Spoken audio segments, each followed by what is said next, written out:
fact, another really exciting thing I wanted to bring up is Sony just patented a smartphone with a transparent display.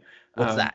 so All think aren't all phones transparent? well, think about it this way. Have you ever watched a movie where, it's in the future and they're looking at like a computer monitor, a computer screen, and it's transparent, so you can see what's on the computer screen, but you can see what's Ah, behind it too. yeah, yeah, yeah, yeah. And so, Minority Report, right? Where yeah, yeah, there's not really a lot of practical application to this, but yeah, it looked really cool. And in the patent that I read, they actually had it where you could fold it, kind of like the Samsung phone we talked about on yeah. the other podcast, but you could actually make one of the screens opaque underneath, or you can Ah, make the top one translucent, or you can make them both translucent.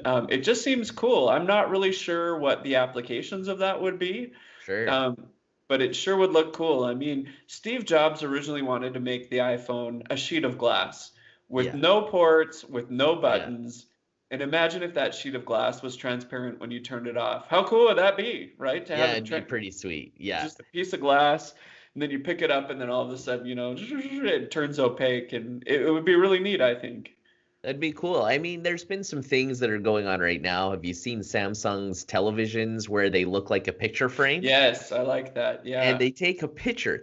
They're not transparent at all, but they take a picture of the wall behind them. And so if the lights are on or ever Oh, ambient light, it kind of guesses. And so it always just looks like the wall, and then they float art in front of it. And cool. it so it's kind of like augmented reality. I In a mean, way. if you put it on a visor, or I mean, that's kind of what they're doing now.